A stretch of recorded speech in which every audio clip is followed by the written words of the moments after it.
समाज कल्याण विभागाने मागासवर्गीयांना परदेशी जाण्यासाठी काही सवलती ह्याच्यापूर्वी दिल्या होत्या, त्याला शिष्यवृत्ती म्हणत असत. आता त्याच्यात एवढ्या जाचकाठी टाकल्या आहेत की कोणी जाऊच शकणार नाही. एकतर 50% जी गुणवत्ता होती ती नेली 75% होती.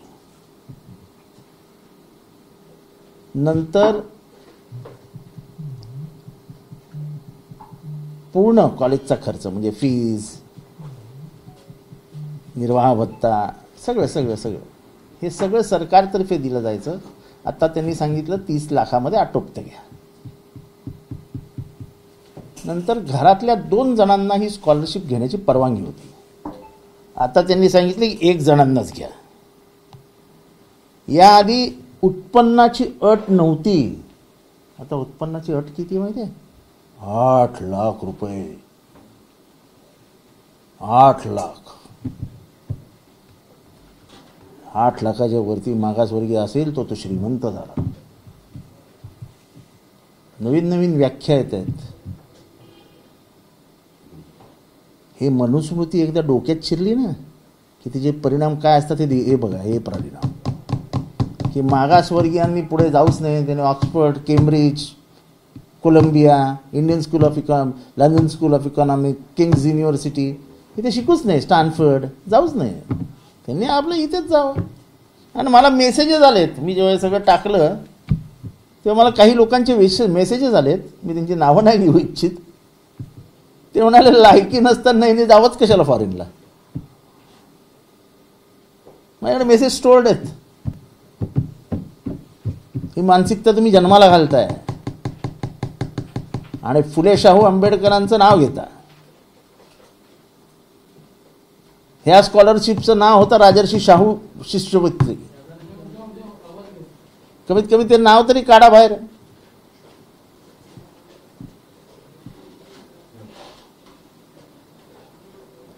म्हणजे मागासवर्गीयांचे शिक्षणाचे दरवाजे बंद करायचे बाहेर जाण्याचे. तुम्ही ओबीसी स्कॉलरशिप अशीच लटकवून ठेवलेली आहे. तुम्ही भटक्या विमुक्तांची स्कॉलरशिप अशीच लटकवून ठेवलेली आहे. मराठा स्कॉलरशिपचे तर वांदेच करून टाकलेत.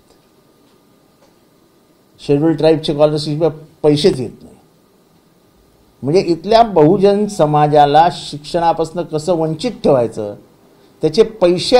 हे बघा, एक तर इथला बहुजन समाज हा आर्थिक हालाकीचे जीवन जगत असतो. तो हे जीवन जगत असताना शिक्षणासाठी जे काही त्याचे अत्यावश्यक गरजा आहेत त्या सरकारने पुरवल्या पाहिजे. That is their obligatory duty. ते त्यांचं कर्तव्य आहे. ज्यांना तुम्ही 5000 वर्ष समाजाच्या मुख्य प्रवाहाच्या बाहेर फेकलं, त्यांना प्रवाहात आणायचं असेल तर त्यांना शिष्यवृत्ती द्यावी लागेल. ते का भत्ता मागित नाहीत ना तुमच्याकडे. आणि जर अशा बाबतीत सरकार अशा भूमिका घेत असेल तर हे सरकार बहुजन विरोधी आहे. एकदा मनुस्मृती डोक्यात शिरली की कसे वागायला लागतात ह्याचं उदाहरण आहे.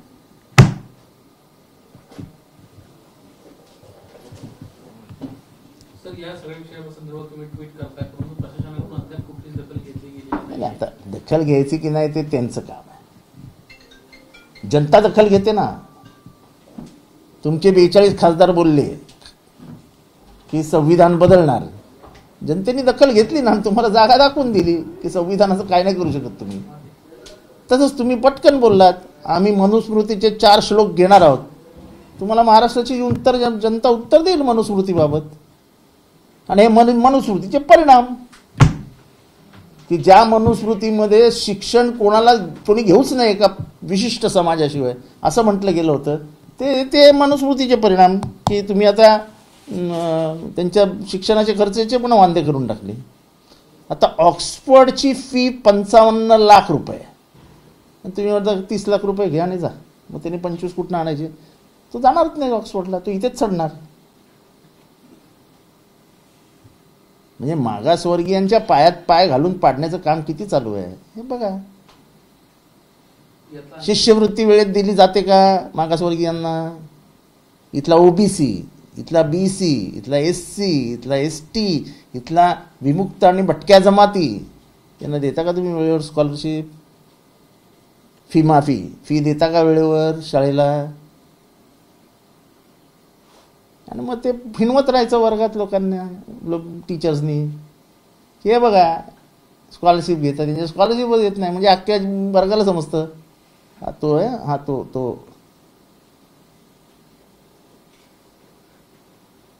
परदेशात विद्यार्थी ओबीसी समाजातले, ओबीसी स्कॉलरशिप बंद केलेले, त्यांच्या देखील अडचणी झालेल्या आहेत, वेळेत त्यांचे पैसे मिळत नाहीये. मग मी तुम्हाला तेच सांगतोय, सरकारला चिंताच नाही आहे. आणि ते काही इथलं कॉलेज नाही आहे की मी फोन केला अरे जाऊ दे येईल सरकारकडनं फीस त्याला बसू दे, तर आपल्या घाबरून आपल्याला बसवतात वर्गात. तिथे ऑक्सफर्डला कोण फोन करणार, कोण ओळखतं आपल्याला? हे शिक्षणा म्हणजे एकंदरीतच जगामध्ये डिस्क्रिमिनेशनबद्दल राग आहे, राग. आणि इंडियन डिस्क्रिमिनेशन विरुद्ध तर प्रचंड राग आहे, कारण का तो अमानवी होता. म्हणजे काळ्या गोऱ्या हा वर्णव्यवस्थेमध्ये पण डिस्क्रिमिनेशन होतं, पण आपल्या इथे माणसाला माणूस म्हणून जगताच येत नव्हतं. त्याच्याबद्दल प्रचंड चिड आहे परदेशात, आणि आजही व्यवस्था आहे, हे तर अजून दुःखाची गोष्ट आहे. आता तिथे ओबीसी असेल, त्याचं एक नातेवाईक नसेल फॉरेनमध्ये, त्याला तिथे सांभाळणारं कोण नसेल, त्यांनी काय करायचं? यांनी वेळेत फी नाही पाठवली तर?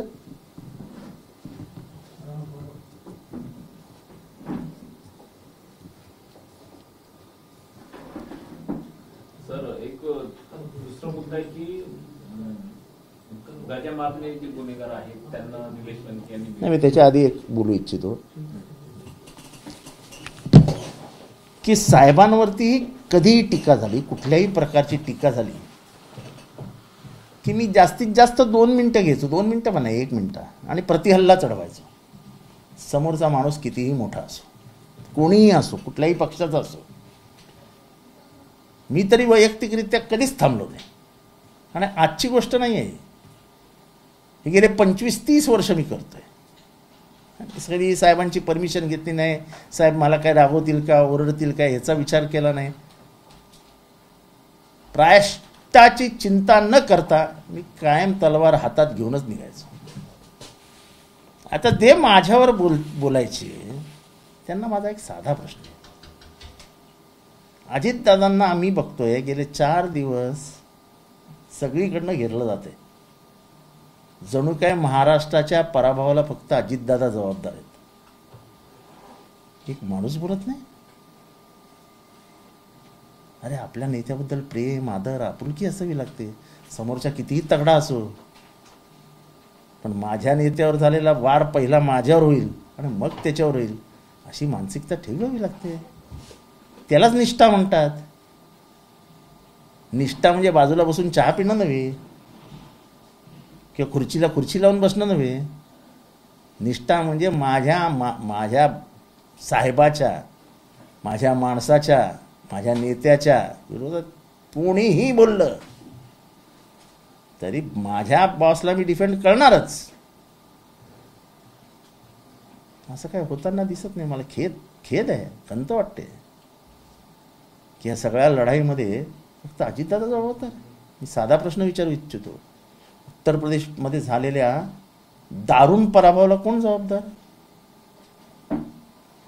बंगालमध्ये सीटा कमी झाल्या त्याला कोण जबाबदार? तिथे पण एक अजित पवार शोधा.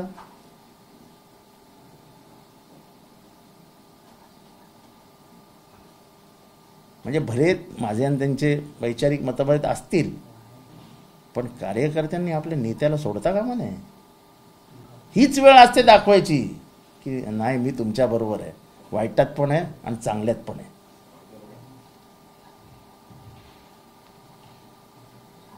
फक्त दादांकडनं निधी, दादांकडनं अमुक, दादांकडनं तमुक, फायदे, फोन, ह्याच्यासाठी दादा नाही आहेत. कदाचित अख्ख्या महाराष्ट्राला आश्चर्य वाटेल मी हे बोलल्यानंतर, पण निष्ठा कशाला म्हणतात तर जेव्हा साहेबांविरुद्ध दादा बोलले होते, दादांचं भाषण 3ला संपलं आणि 3 वाजून 1 मिनिटांनी माझी प्रतिक्रिया दिली, ज्याच्यावरती दादांना रिॲक्शन द्यावी लागली. जे दादा कधीच रिॲक्शन देत नाही त्या दादांना रिॲक्शन द्यावी लागली.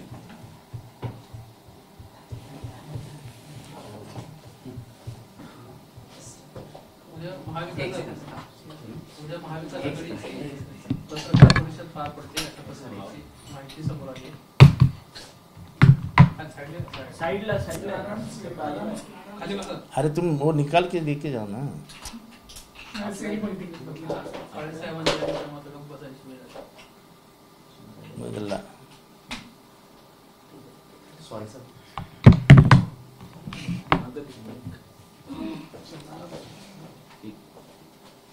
महाविकास आघाडीची उद्या पत्रकार परिषद होती अशा पद्धतीची माहिती मिळाली. हो, उद्या महाविकास आघाडीची पत्रकार परिषद होते आणि महाविकास आघाडीचे सर्व नेते त्याला उपस्थित राहतील आणि ही यशवंतराव चव्हाण प्रतिष्ठानच्या सभागृहात होईल.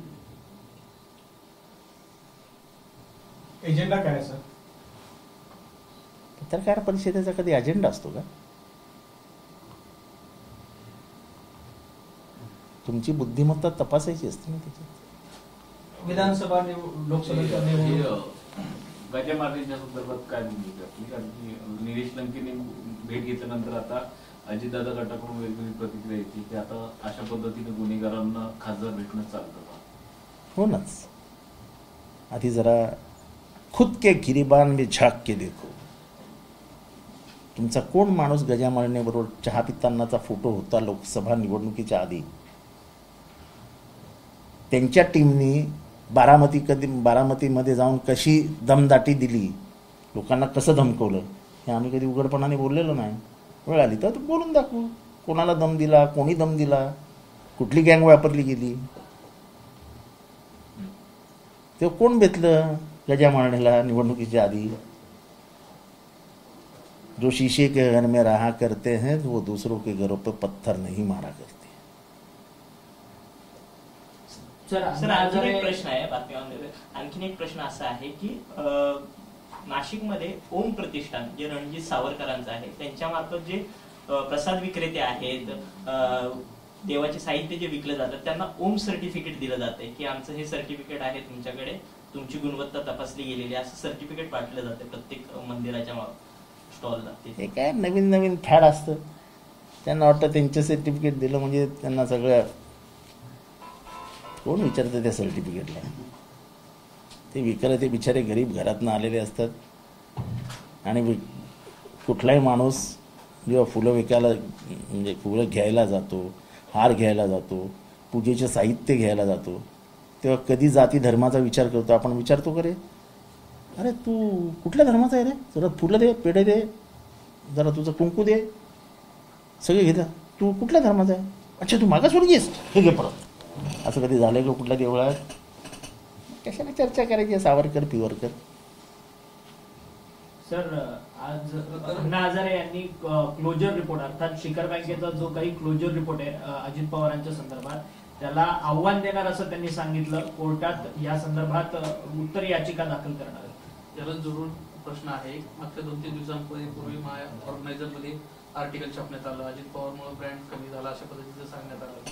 कुठेतरी अजित पवारांना तर साईडलाईन करणार अशी चर्चा सुरू झाली. आता पुन्हा अण्णा हजारे एवढे दिवस शांत होते. असं आहे की हा मला वाटतं हा अजितदादांना साईडलाईन करण्याचा कट आहे. चहू बाजूनी हल्ले होत आहेत आणि वाईट हेच वाटतं की गजा मारण्याबद्दल बोलणारे पत्रकार ऑर्गनायझर बद्दल का नाही बोलत? का भीती वाटते काय? अरे मी तर 1950चा दाखला देतो.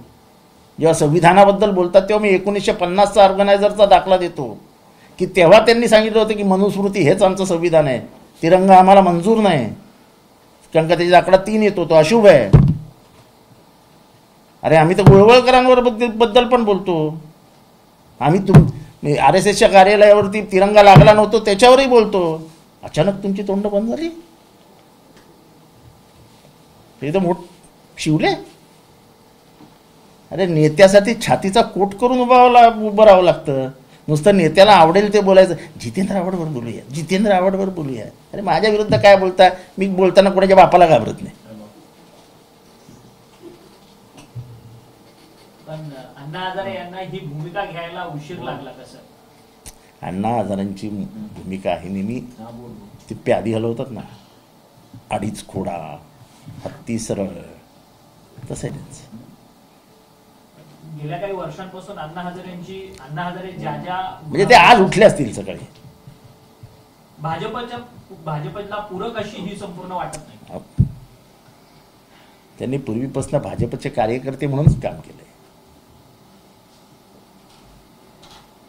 आणि माझं तर पहिल्यापासूनच हे म्हणणं की ते भाजपचे कार्यकर्ते म्हणूनच काम करतात. त्यांची आंदोलनं बरोबर काँग्रेस राष्ट्रवादी सत्तेत नसली की त्यांची आंदोलनं एकदम अशी, आणि हे जरा कुठे वरती येताना दिसले. Anna Hazare has lost his credibility, to be very clear. लोकांचा विश्वास नाही. हे सगळं मॅनेज्ड असतं अण्णा हजारेंचं, असं जनसामान्यांचं मत आहे आणि माझंही ते मत आहे. बरोबर निवडक लोकांविरुद्ध ते उतरतात, बरोबर निवडक प्रतिक्रिया देतात, ज्याच्यात काही लोकांना त्याचा ते भोगावं लागेल आणि काही लोक त्याच्यातनं वाचतील, अशी भूमिका एखाद्या समाजसेवकाने कधीही घेऊ नये. त्याची भूमिका ही समसमान असली पाहिजे. माझ्यासमोर कोणीही मोठा नाही, कोणीही छोटा नाही. संविधानाची शपथ घेऊन जेव्हा तुम्ही सगळे बोलत असता तेव्हा ते संविधानातला प्रमुख जे आहे की कायद्यासमोर सगळे समान आहेत, तेव्हा तुमचा जो हेतू आहे त्याच्यासमोर सगळे समान ठेवा. सर, काल देवेंद्र फडणवीस यांनी भाजपच्या एका युवा मेळाव्याला संबोधित करताना सांगितलं की कुठेतरी खोटा नॅरेटिव्ह विरोधकांकडनं हा सेट केला जातो आणि जिंकल्याचा विरोधक ऊर बडवत आहेत.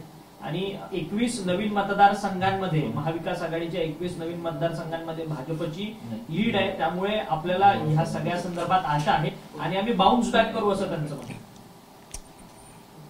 मला नेहमीच त्यांचं कौतुक वाटतं की कुठल्याही परिस्थितीत ते नेहमी उत्साह दाखवत असतात. पण टक्केवारीनुसार भाजपने किती मतं कमी झाली. देशभरामध्ये 117 जागा अशा आहेत ज्या भाजप फक्त 1000 मताच्या आतमध्ये जिंकली आहे. 30-32 जागा अशा आहेत की ज्या 2000च्या फरकाने जिंकल्या आहेत. ही काय चांगली गोष्ट नाही आहे. मतदानाचं पर्सेंटेज बेंगॉलमध्ये, उत्तर प्रदेशमध्ये काय झालं. ही देशाची निवडणूक होती, त्याच्यात एक चेहरा होता. तो चेहरा नरेंद्र मोदींचा होता. आता विधानसभेला कुठला चेहरा आणणार? अशोक चक्रावर सारखं, ते अशोक स्तंभासारखं नाही. कुठनंही बघा एक चेहरा दिसतो.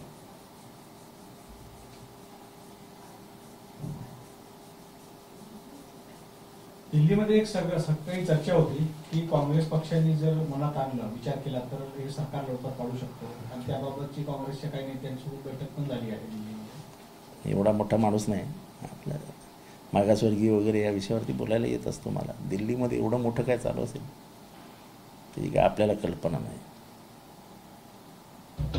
तुमच्या दिल्लीमध्ये लिंक्स आहेत माझ्या काय. सर, अण्णा हजारे आणि नरेंद्र मोदींचा फोटो व्हायरल होता जुना की ते खूप चांगले सहकारी होते. तशा प्रकारचं आता या ठिकाणी बोललं जात आहे. Anna Hazare is a ऑपॉर्च्युनिस्ट. आजपर्यंत त्यांच्याबद्दल मलाही प्रचंड आदर होता. ज्या पद्धतीने त्यांचं वागणं आहे हे बघितल्यानंतर आपण चुकीच्या माणसाबद्दल आदर बाळगतो आहोत ह्याची खंत माझ्या मनाला आहे.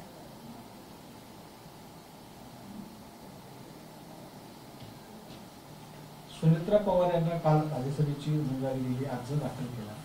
त्याच्यानंतर असं वातावरण तयार केलं गेलं आहे की अनेक नेते नाराज आहेत. ही गोष्ट या ठिकाणी पाहायला मिळते की खरंच त्याच्यामध्ये नाराजी आहेत आणि असे काही नाराज असलेले लोक तुमच्या संपर्कात आहेत? माझ्या संपर्कात एक तर कधीच कोणी येत नाही. कारण मी काय साहेबांनी कुठशी बोलत नाही. माझं काही एवढं वजन नाही पक्षामध्ये की मी कोणाला पक्षात घेऊ शकेन. आणि नाराजी आहे ती त्यांच्या घरात आहे. त्यांच्या घरातल्या नाराजीबद्दल मी का बोलावं? माझं घर सुखी आहे ना. एबीपी माझा, उघडा डोळे बघा नीट.